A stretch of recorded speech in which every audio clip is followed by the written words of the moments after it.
요즘 자전거를 타는 분들이 많습니다. 요즘은 자전거가 레저용이고 스포츠지만 저희 어릴 때만 해도 자전거는 그저 교통수단이었죠. 저도 중학교 2년 반 동안 자전거로 통학을 했습니다. 많은 친구들이 자전거를 타고 다녔습니다.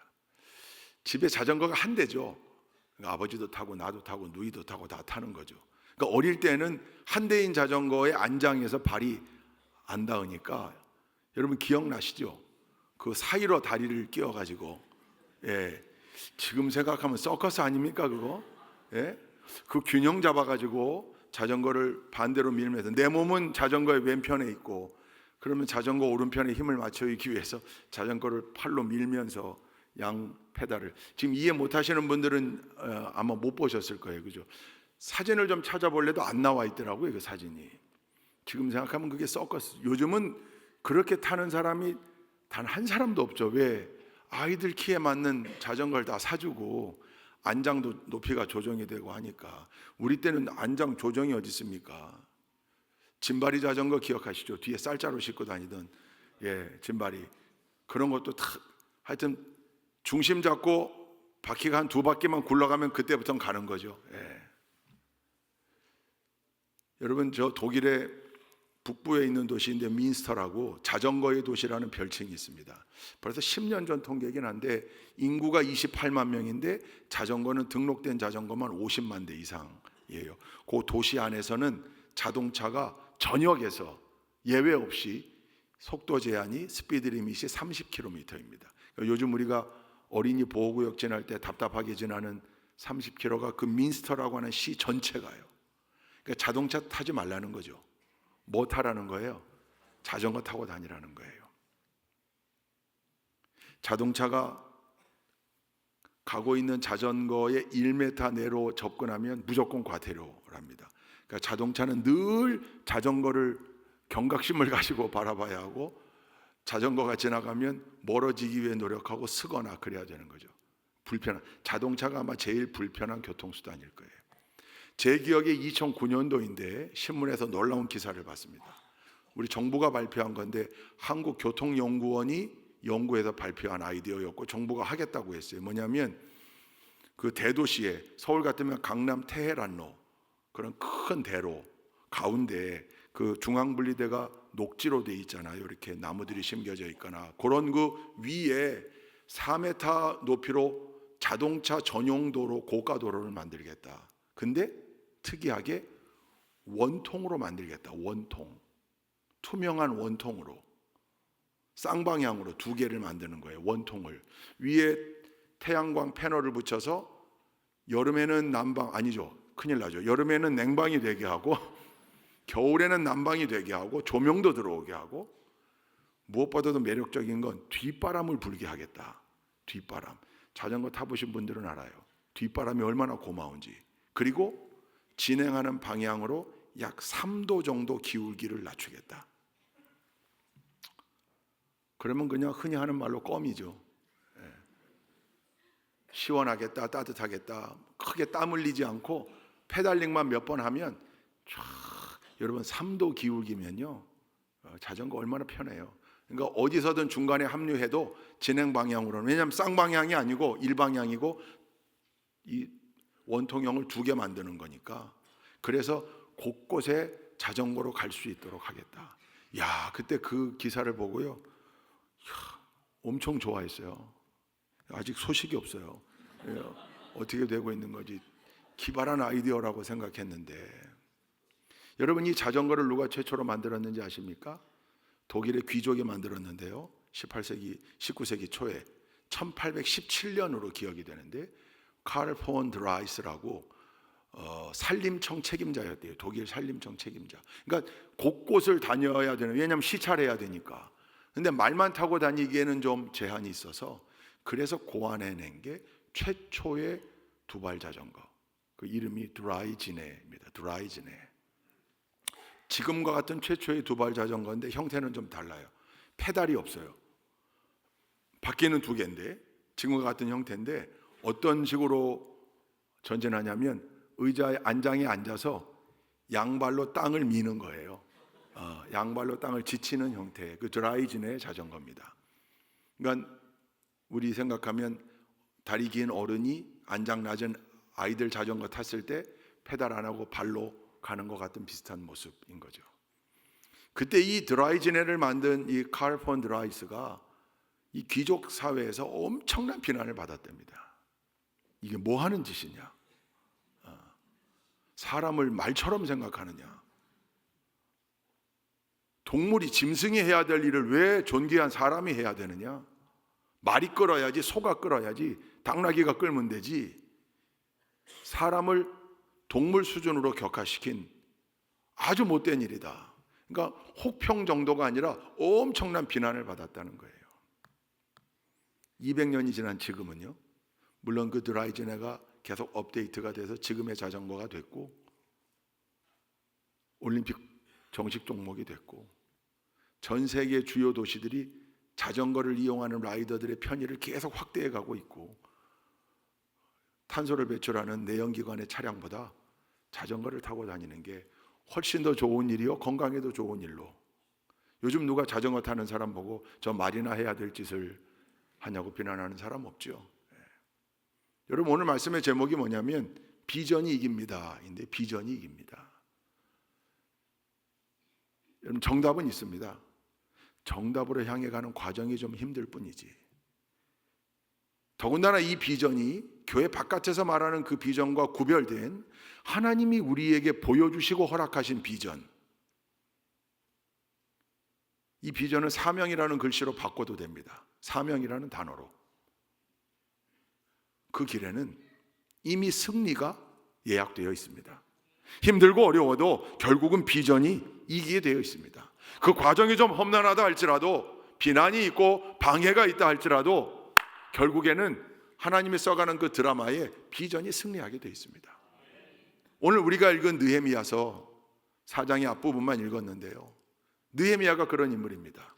우리가 역사를 알잖아요. 이스라엘의 역사, 남유다, 북이스라엘로 갈라졌던 이스라엘이 계속되어지는 예언자들의 책망에도 불구하고 하나님의 말씀을 계속해서 전합니다. 돌아와야 한다. 여호와께로 돌아와라. 정신 차려야 한다. 그렇지 않으면 하나님의 채찍을 맞을 수밖에 없다. 나라가 망할 수밖에 없다. 그런데도 불구하고 계속 자기들대로 자행자재하며 살고 하나님을 무시하고 하나님을 기억하지 않고 말씀에 벗어나서 예배도 안 드리고 절기도 안 지키고 그렇게 살던 이스라엘 민족이 결국은 북이스라엘 먼저 아수르에 멸망당하고, 그리고 난 다음에 남유다도 바벨론 제국에 의해 멸망당합니다. 여러분, 이 역사의 스토리가 이미 전부 예고되어졌던 겁니다. 예언자들을 통하여, 하나님의 일꾼들을 통하여 이미 다 경고했습니다. 안 들은 거죠. 결국 남유다도 바벨론 제국에 의해 멸망당합니다. 예루살렘 성이 폭삭 무너집니다. 초토화됩니다. 폐허가 됩니다. 바벨론의 포로로 대부분의 사람들이 끌려갔습니다. 포로로 끌려가는 것까지 예언된 말씀입니다. 뿐만입니까? 심판과 경고의 말씀만 선포된 게 아니라 그 예언자들을 통하여 뭐까지 선포됩니까?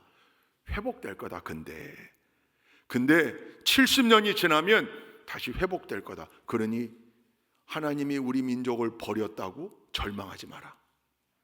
정신 차리면 된다. 그때라도 기다리면 돌아오게 되어 있다. 여러분, 요 하나님의 말씀이 그대로 성취됩니다. 역사 속에서. 놀라운 일인 거죠. 할렐루야. 그 어마어마했던 제국, 바벨론 제국이요, 하루아침에 무너집니다. 누구에 의해? 바사, 페르시아 제국에 의해. 그리고 그 페르시아 제국의 왕이었던 고레스가, 잠깐만, 유대인들이 왜 여기 와 있는 거야? 예, 바벨론에 의해 포로로 끌려온 겁니다. 칙령을 내려서 그들 나라로 돌아가게 해줘라. 그래서 1차로 포로들이 돌아옵니다. 여러분, 이것도 다 예언된 말씀이에요. 포로들이 돌아온다. 그때 1차 포로 귀환을 인솔했던 인솔자가 누굽니까? 이 퀴즈입니다. 맞추는 분에게는 오늘 점심 식사를 제공해 드리겠습니다.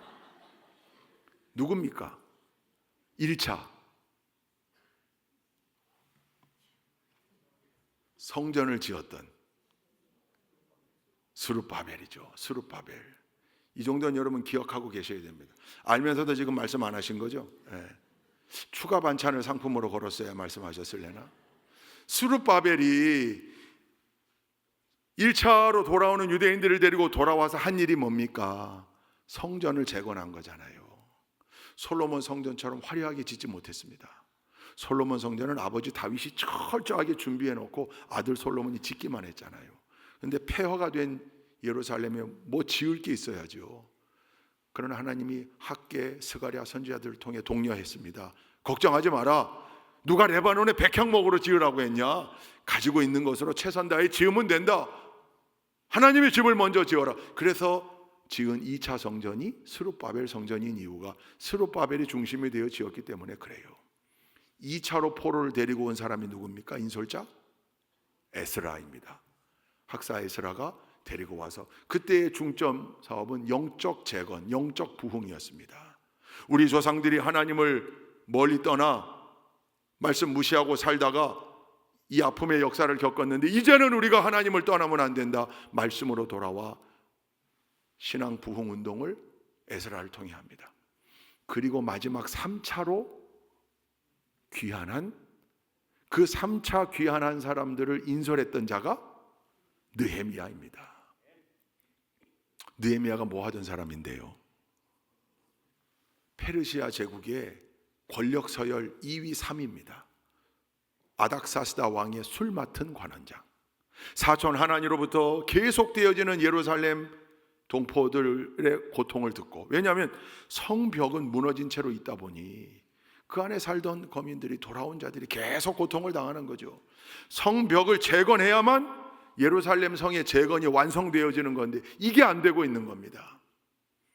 그러니 느헤미야가 아닥사스다 왕에게 자원합니다. 왕이시여, 저를 예루살렘 총독으로 보내주십시오. 여러분, 이게 어떤 말입니까?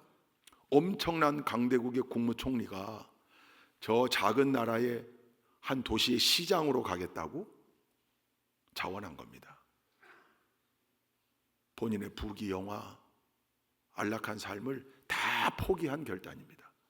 그리고 3차 백성들을 데리고 돌아와서 한 일이 성벽을 재건하는 일이었습니다. 우리는 결론을 이미 알고 있습니다. 그 성벽이 며칠 만에 재건됩니까? 52일 만에. 기억해 두십시오. 며칠 만에요?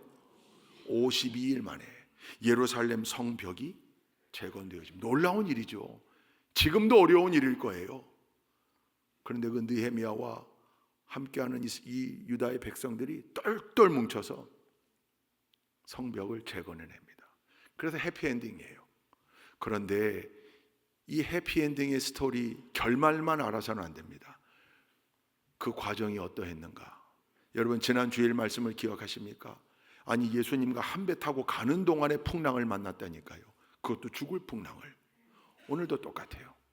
하나님이 주신 비전입니다. 보여주신. 일어나 예루살렘으로 돌아가 성벽을 재건하라. 할렐루야. 하나님이 주신 비전이요 사명입니다. 그런데 그 사명 감당하겠다고 하는데 일사천리로 진행되면 좋잖아요. 얼마나 좋을까요? 근데 아니었습니다. 오늘 이 스토리 우리가 짧게 읽었지만 여기에 나와 있어요.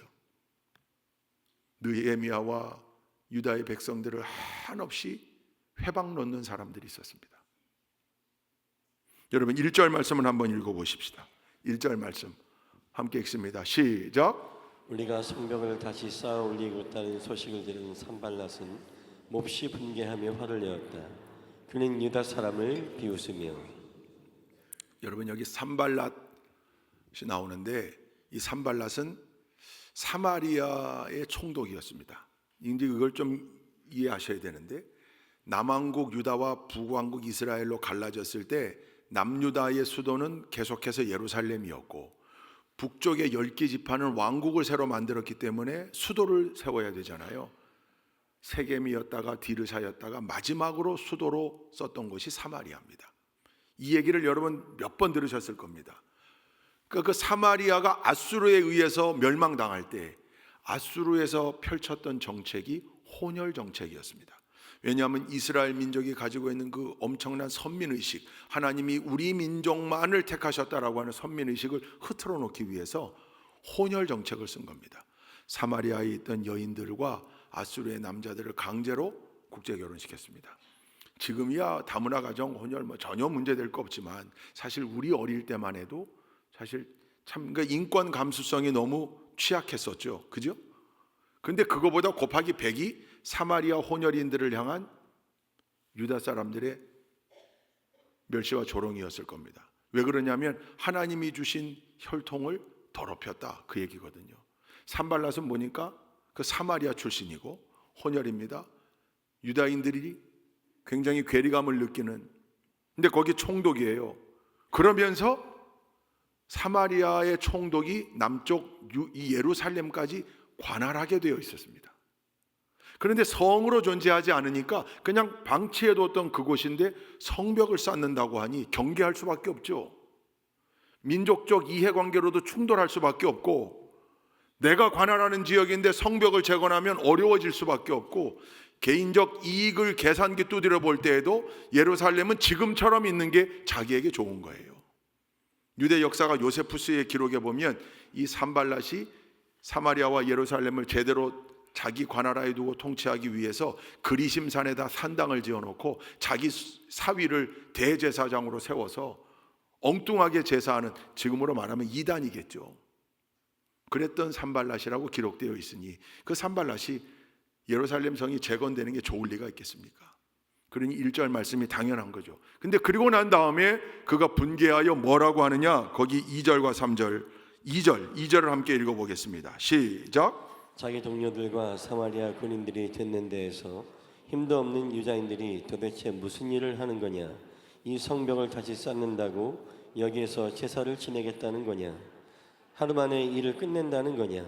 불타버린 돌을 흙무더기 속에서 다시 꺼내서 쓸 수 있다는 거냐? 하고 빈정거렸다. 산발랏이 자기의 용사들뿐만 아니라 이 내용은 이제 느헤미야와 유다 백성들의 힘을 빼놓는 비난용어로 널리 퍼졌을 겁니다. 여기 생략된 말씀이 있고 우리가 행간을 읽어야 되는데, 산발랏이 분명하게 예루살렘 성벽을 재건하는 일을 반대했고, 그리고 더 나아가 방해했고, 그리고 지금 비난하고 있는데 그 내용이 5개의 의문문으로 기록되어 있습니다. 여러분, 이 의문문은 꼭 질문으로만 쓰이지 않죠. 여러분, 되게 다툴 때에도 되게 의문문이 쓰여요. 이 평서문으로 누구를 화나게 하기가 쉽지 않아요. 의문문으로 다퉈요. 그리고 이 의문문은 반드시 대답을 요구하는 게 아니에요. 목적은 어디에 있습니까? 그를 비난하고 힐난하고 그의 사기를 꺾기 위하여. 산발랏이 지금 그렇게 5개의 의문문이요. 느헤미야와 유다 백성들은 하나님이 보여주신 비전과 사명을 가지고 성벽을 재건하고 있는데 거기를 방해하는 대표적 인물 산발랏이 이 내용으로 비난하고 있다고요. 우리는 해피엔딩인 건 알지만 그 과정에 이런 어려움이 있었다면 한번 감정이입을 해서 들어볼 필요가 있습니다. 뭐라고 하고 있습니까? 첫째 뭡니까? 2절 말씀 띄워주시죠. 첫째, 힘도 없는 유다인들이 도대체 무슨 일을 하는 거냐? 여기 힘도 없는 이라는 단어, 히브리어 단어가 아말인데요. 이 아말은 어떤 형태를 그리는 단어냐면 나무가 있는데 죽었어요. 그래서 바짝 말라 있어요.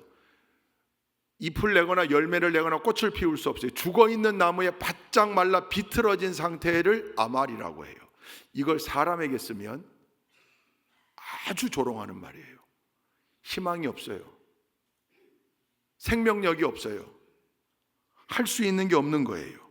말라 비틀어져 버린 고목나무로 느헤미야와 유다 백성들을 조롱하는 겁니다. 조롱해요. 비전의 길을 가다 보면 우리 귀에 조롱하는 소리가 들릴 수 있습니다. 두 번째는요, 질문이 뭡니까? 이 성벽을 다시 쌓는다고, 무너졌던 성벽이잖아요. 근데 그 자리 재건하는 거예요. 힘든 일이죠. 개역 개정에 보면 뭐라고 되어 있냐면 스스로 견고케 하려는가 이렇게 되어 있어요. 이게 무슨 말이에요? 니들 힘으로는 안 된다. 백날 해봐라. 죽었다 깨나도 안 되지. 이런 얘기 하시죠? 그런 얘기예요. 무시하는 겁니다. 첫 번째 의문문이 조롱이었다면 두 번째 이 의문문은요, 무시예요. 무시. 니들이 뭘 한다고? 할 수 있겠어? 안 될 거야. 무시해요. 여러분, 비전의 길을 갈 때 우리 귀에 무시 또한 들려옵니다. 우리를 무시해요. 세 번째 질문은 뭡니까? 의문문은 여기에서 제사를 지내. 여러분, 성벽은 제사를 지내는 장소가 아니에요. 제사는 어디에서 드려요? 성전에서 드려요. 근데 이렇게 표현하는 이유가 뭡니까? 느헤미야와 유다 백성들의 신앙심을 폄훼하는 거예요. 야, 그렇게 한다고 한들 하나님께서 그 제사를 받으신다는 하나님이 해주시겠냐? 안 될 거야. 지금 누구를 모욕하고 있는 겁니까? 하나님을 모욕해요. 여호와의 이름을 망령되이 일컫고 하나님을 만홀히 여기는 거예요. 선을 넘는 거죠. 조롱, 무시, 믿음에 대한 폄훼. 네 번째는 뭡니까? 의문문이 하루 만에 일을 끝낸다는 거냐? 하루 만에 일을 끝낸다는 거냐? 누가 그랬대요? 아니, 누가 하루 만에 일을 끝낸다고 했대요? 느헤미야가 성벽을 하루 만에 재건하겠다고 했겠습니까? 유다 백성들이 그 성벽을 재건하는 일, 여러분 최선을 다해서 52일 만에 재건된 것도 기적 중에 기적인데 어떻게 그걸 하루 만에 짓습니까? 그런 얘기를 한 적도 없을 테고 마음먹은 일도 없을 겁니다. 그런데 그렇다고 비난해요. 뭐예요? 허위로, 거짓으로 비난해요. 하지도 않은 얘기를, 있지도 않았던 일을 가지고. 그게 지금 방해 세력의 비난의 네 번째 내용이에요. 다섯 번째 질문, 마지막은 뭡니까? 불타버린 돌을 흙무더기 속에서 다시 꺼내서 쓸 수 있다는 거냐? 이 뭘 얘기하는 거예요? 뭘 가진 게 있어야 될 텐데 지금 너희들이 그럴 힘이 있냐? 구체적으로 얘기한 거예요. 객관적으로 자재가 있어야 쌓는 건 맞잖아요. 돌이 있어야, 쌓을 성벽에 벽돌이 있어야 쌓는 건 맞잖아요. 근데 니들 가진 거 없잖아. 객관적으로 평가하면 뭐라고 지금 얘기하는 거예요? 불가능해. 그러니까 불가능한 일이야. 하지마. 속삭이는 거예요. 여러분이 느헤미야가 성벽을 짓는데 가장 앞장서서 방해했던 인물인 산발랏이 5가지 내용으로 느헤미야와 유다 백성들의 사기를 떨어뜨리고 진을 빼놓고 있어요. 첫째는 조롱이요, 둘째는 무시요, 셋째는 믿음에 대한 폄훼요, 넷째는 허위 거짓이요, 다섯째는요, 잘 생각해봐, 불가능할 거야. 속삭이는 거예요. 여러분 혹시 비전의 길을 걸어가며 제자의 길을 걸어가며 사명의 길을 걸어가며 이런 경험 해보신 적 있지 않습니까? 5가지가 다 아니라 할지라도 다 경험해 보셨을 겁니다. 목사님, 저는 아직 한 번도 경험해 본 적이 없는데요. 아마 새신자이거나 아니면 교회에서 아무 일도 하지 않는 분, 그저 정확하게 10시 59분에 와서 예배 딱 드리고 정확하게 예배 끝나면 돌아가는 분은 나는 아직 한 번도 이런 일을 경험해 본 적이 없다고 얘기할 수 있을 겁니다. 그러니 뒤집어 얘기하면 이런 일들은 경험했어야 정상입니다. 사명을 감당하다 보면요, 그렇게 되게 돼 있어요. 우리가 교회로 모였지만 부족한 죄인들이 모인 공동체이기 때문에 의도했던 의도하지 않았던 5가지 중에 하나의 이야기를 듣고 가슴을 치거나 속상해하거나 실족했다고 말하거나 또는 더 나아가 상처받았다고 말하는 일들이 생길 수밖에 없다고요. 근데 우리는 결말을 알아요. 느헤미야가 어떻게 했다고요? 끝까지 52일 만에 성벽을 세웠다고요.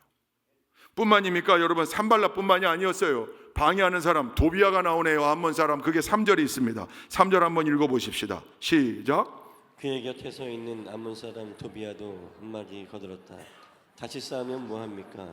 돌로 성벽을 쌓는다지만 여우 한 마리만 기어 올라가도 무너지고 말 것입니다. 이 도비야는 한마디로 했는데 산발랏이 했던 5가지를 다 압축해서 해버리네요. 냅두십시오. 혹 쌓는다 할지라도 다 허사가 될 겁니다. 여우 한 마리만 올라가도 다 무너지고 말 겁니다. 산발랏의, 도비야의.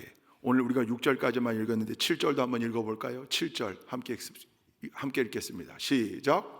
그때 산발락과 도비아와 아랍 사람들과 암몬 사람들과 아스돗 사람들은 예루살렘 성벽 재건이 잘 되어가고 있으며 군데군데 무너진 벽을 다시 잇기 시작하였다는 소식을 듣고서 몹시 화를 내면서 처음에는 산발랏이 나오더니 거기에 도비아가 있었는데 거기서 그치지 않고 아랍 사람들, 암몬 사람들, 아스돗 사람들 가세하기 시작했습니다. 뭐예요?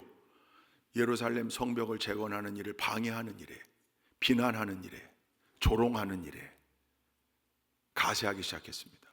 여러분, 비전의 사람을 방해하고 비난하는 일, 거기엔요 삽시간에 사람들이 휩쓸리기 쉬워요. 누군가를 같이 칭찬하면서 느끼는 심리적 연대감보다 누군가를 같이 흉보고 욕하면서 느끼는 심리적 연대감이 훨씬 커요. 우리 죄성 때문에 그래요. 그러니까 그냥 무시, 조롱, 폄훼, 거기다 더 나아가 있지도 않은 사실 거짓으로, 허위로,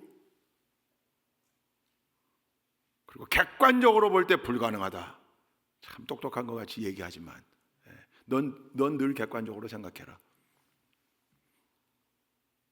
보이지 않는 손, 하나님의 능력의 손이 거기 임할 때 모든 일이 가능하다 그랬습니다. 할렐루야. 도대체 뭘 객관적으로 본다는 거예요? 믿음은요 객관을 뛰어넘는, 그리고 우리의 주관도 뛰어넘는 영적 질서에 대한 통찰이에요. 그걸 보는 사람들이 믿음의 사람들이에요. 그런데 늘 무시하고 조롱하고 폄훼하고 거짓말로, 허비로, 그리고 불가능하다고까지. 근데 거기는 사람들이 자꾸 휩쓸리네요. 그래요? 그래요? 그러니 비전의 사람을, 사명의 사람을 박수 쳐주는 응원의 사람들보다 산발락과 도비아 역할을 하는 사람들이 자꾸 더 많아지는 거예요.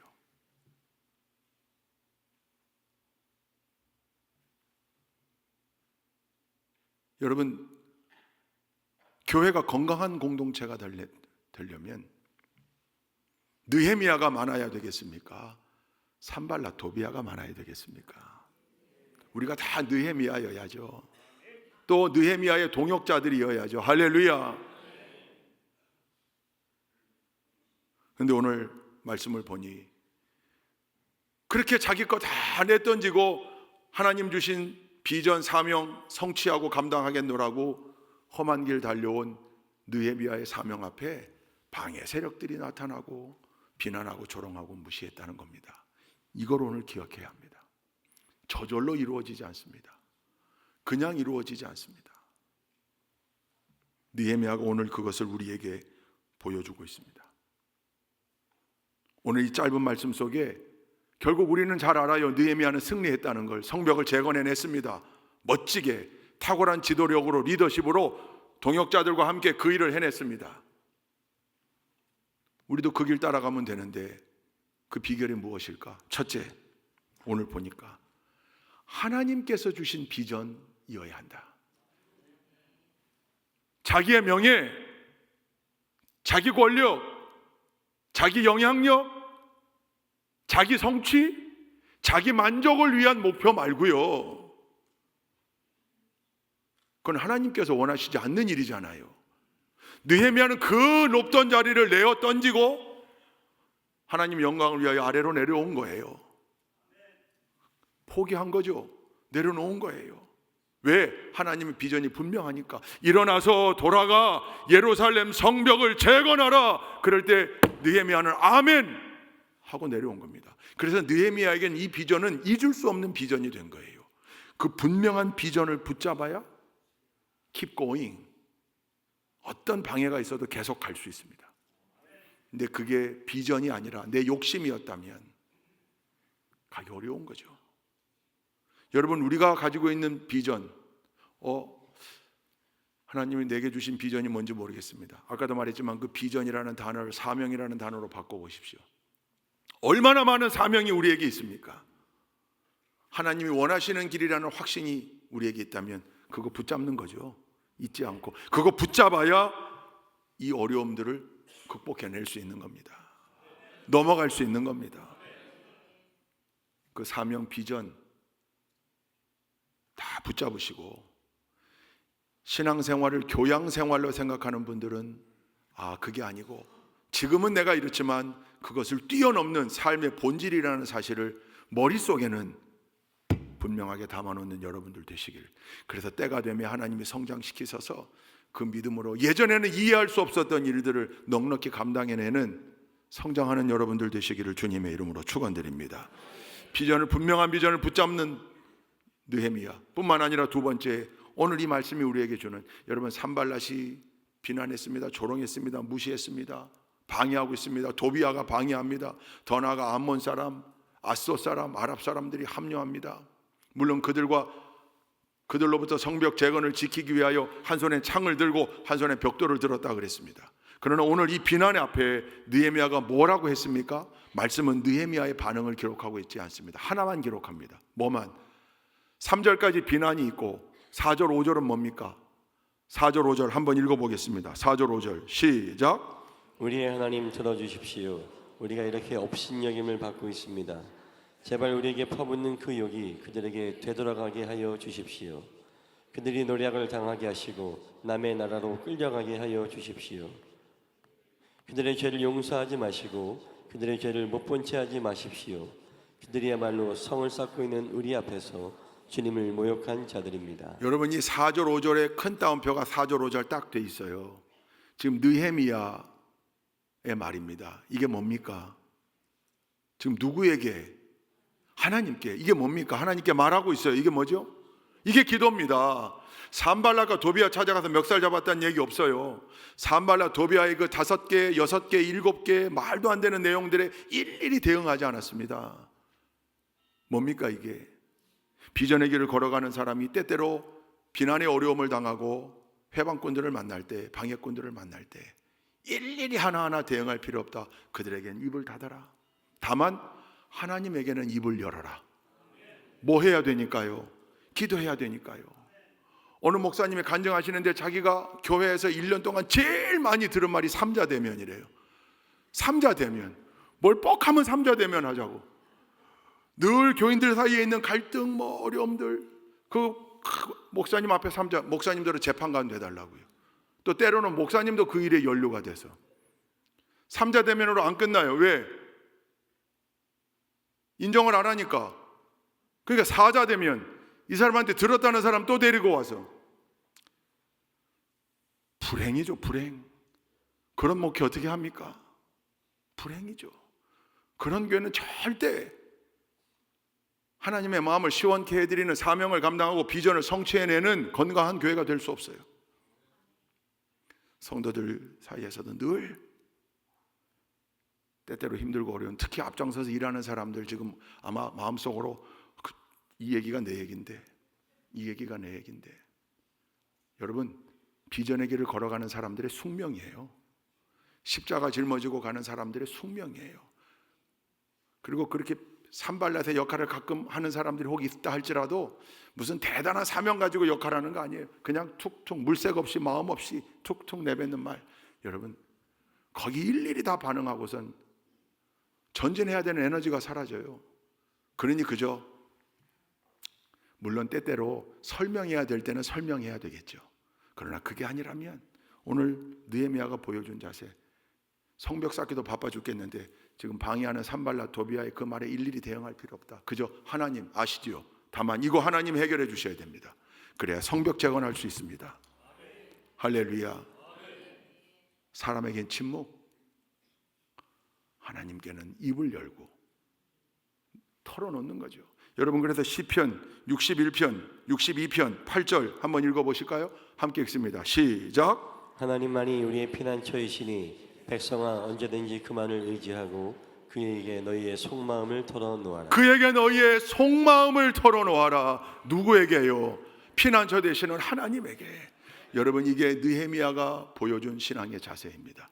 방해가 있었습니다. 비난이 있었습니다. 조롱했습니다. 무시했습니다. 믿음을 폄훼했습니다. 거짓으로, 허위로. 거기다가 야 따져봐 불가능해. 그럼에도 불구하고 느헤미야는 그 일을 하나님께 맡깁니다. 그리고 keep going, 계속 그 비전의 길을 걸어갔습니다. 그러니 비전의 사람, 사명의 사람은요, 늘 하나님 앞에 속마음을 털어놓는 사람이에요. 인터넷에 보니까 기도가 스마트폰보다 좋은 이유 7가지라는 글이 있더라고요. 이 영어 글인데 내용이 이래요.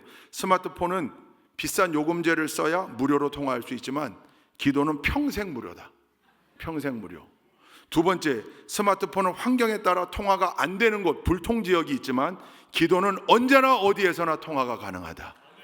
세 번째, 스마트폰은 공공장소에 따라 때때로 사용하기가 어렵지만 기도는 때와 장소를 가리지 않고 언제든 할 수 있다. 네 번째, 스마트폰의 사용 내역은 통신회사에 남고 기도의 사용 내역은 하늘책에 남는다. 다섯 번째, 스마트폰 한 대는 한 사람이 쓰는 거지만 기도는 수많은 사람이 동시 사용이 가능하다. 여섯 번째, 스마트폰으로 통화할 때의 침묵은 대화를 단절시키지만 기도할 때의 우리의 침묵은 하나님이 알아서 접수해 주신다. 다만 기도할 때. 일곱 번째, 스마트폰은 때때로 부재중 전화 기록이 남지만 기도는 하나님께서 항상 언제나 기다리시고 받아주신다. 여러분, 이 하나님께 비전의 길 위에 있는 사람들은 늘 속마음을 털어놓게 되어 있습니다. 하나님 답답합니다. 힘듭니다. 하나님 아시지요? 해결해 주십시오. 그러면서 뭐 하는 거예요? 계속 비전의 성취를 향하여 keep going 가는 겁니다. 기찻길 옆 강아지들이 짖어도 기차는 절대로 서는 법이 없다. 강아지가 짖어도 그냥 기차는 달리잖아요. 믿음의 길 위에서, 사명의 길 위에서, 비전의 길 위에서 여기 우리 교회도 각종 직분과 책임을 맡아 크고 작은 리더십을 발휘하는 우리 평신도 사역자들 얼마나 많습니까? 때로는 외롭기도 하고요, 때로는 억울하기도 하고요, 때로는 진짜 답답하기도 하고요, 때로는 멱살 잡고 싶기도 하고, 3자 되면 4자 되면 하고 싶은 사람들 있죠. 근데 여러분, 참고 기다리되 하나님께 그 속마음을 털어놓을 때 하나님이 결국에는 위대한 성취로 우리에게 위대한 승리를 허락해 주실 줄로 믿습니다. 사람에겐 침묵, 하나님에게는 기도. 기억하시기 바랍니다. 마지막 세 번째, 느헤미야가 이렇게 위대한 승리를 거둔 비결, 여러분 6절을 한번 읽어보시겠습니다. 6절 시작. 우리는 성 쌓는 일을 계속하였다. 백성이 마음을 모아서 열심히 일하였으므로 성벽 두르기를 마칠 수 있었으나 높이는 반밖에 쌓지 못하였다. 개역개정으로 혹시 6절 있습니까? 함께 읽겠습니다. 시작. 이에 우리가 성을 건축하여 전부가 연결되고 높이가 절반에 이르렀으니 이는 백성이 마음 들여 일을 하였음이니라. 이게 세 번역의 번역이 좀 아쉬워요. 왜냐하면 뉘앙스가 완전히 다르잖아요. 개역개정에는 성을 건축해서 일단은 다 연결은 되었고 그러나 높이는 목표 높이 절반에 이르렀으니 이걸 성취로 이만큼 했다라는 얘기고, 세 번역의 뉘앙스는 열심히 일해서 성벽 두르기는 다 연결했습니다. 그러나 높이는 아직 반밖에, 아직 완공되지는 못했다 그 말이에요. 아직 완벽하게 재건되지는 못했다 그 말인데 사실 핵심은 여기에 있진 않아요. 그 앞에 우리는 그랬습니다. 우리는 느헤미야가 혼자가 아니었습니다. 여러분, 리더 혼자 절대 못합니다. 팔로워가 있어야 하고 그 팔로워들 중에 리더십에 순복하며 함께하며 팔로워십을 가지고 힘을 보태는 동역자들이 있어야 되는 겁니다. 그게 우리입니다. 우리 힘들고 어려운 상황에서도, 조롱하는 상황, 조롱받는 상황, 무시받는 상황, 그 상황에서도, 가진 게 없는 상황에서도 그러나 하나님이 하라 하셨으니 할 수 있다, 할 수 있다, 함께 힘을 모은 이 우리가 있었기 때문에 가능했습니다. 우리가 계속하였다 그랬습니다. 6절 말씀 열어주세요. 우리가 성 쌓는 일을 계속하였다. 중단하지 않았습니다. 방해가 있었어요. 비난이 있었습니다. 회방이 있어요. 근데 중단하지 않았어요. 계속해 갑니다. 백성이 마음을 모아 그랬어요. 한 마음으로. 영어 성경에 보니까 NIV에 with all their heart 그렇게 돼 있어요. 모두의 마음을 가지고 한 마음이었다는 거죠. 비전을 바라보는 한 마음, 그곳으로 걸어간 거예요. 그때 불과 52일 만에 그 많은 방해에도 불구하고 비난에도 불구하고 52일 만에 예루살렘 성벽을 멋지게 재건해냈습니다. 할렐루야. 뭐가 이기는 겁니까?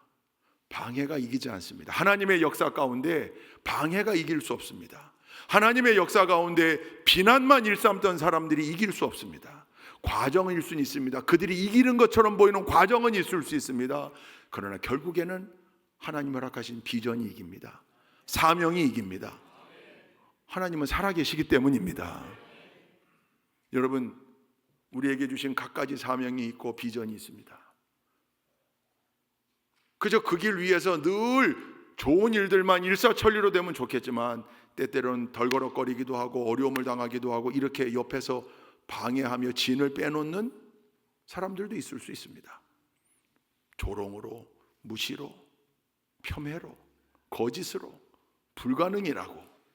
그러나 여러분, 느헤미야와 그 백성들이 보여준 대로 거기 일희일비하지 않으시기를 주님의 이름으로 축원드립니다. 거기 일희일비해가지고는 사명의 길을 위해서 진 다 빠지고 에너지 다 소모할 수밖에 없어요. 아니요, 분명한 중심을 가지고 결국은 비전이 이긴다. 승리할 수밖에 없다. 왜? 하나님이 그거 허락하신 거고 하나님이 원하시는 일이니까.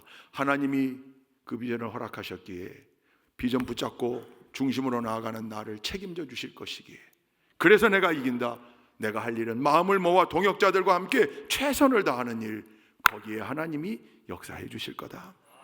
여러분, 이 믿음이 우리 모두에게 있기를 주님의 이름으로 축원드립니다. 우리는 이미 승리를 예약해 놓은 사람들입니다. 우리는 비전이 이긴다는 것, 믿음이 이긴다는 것, 사명이 이긴다는 것, 이 사실을 너무나 잘 알고 있는 사람들입니다. 이 믿음 위에서 늘 그 승리를 맛보며 성취를 맛보며 사는 우리 좋은 교회 모든 동역자들 되실 수 있기를 주님의 이름으로 축원드립니다. 기도하십시다. 좋으신 하나님, 비전이 이깁니다. 믿음이 이길 수밖에 없고 사명이 이길 수밖에 없습니다.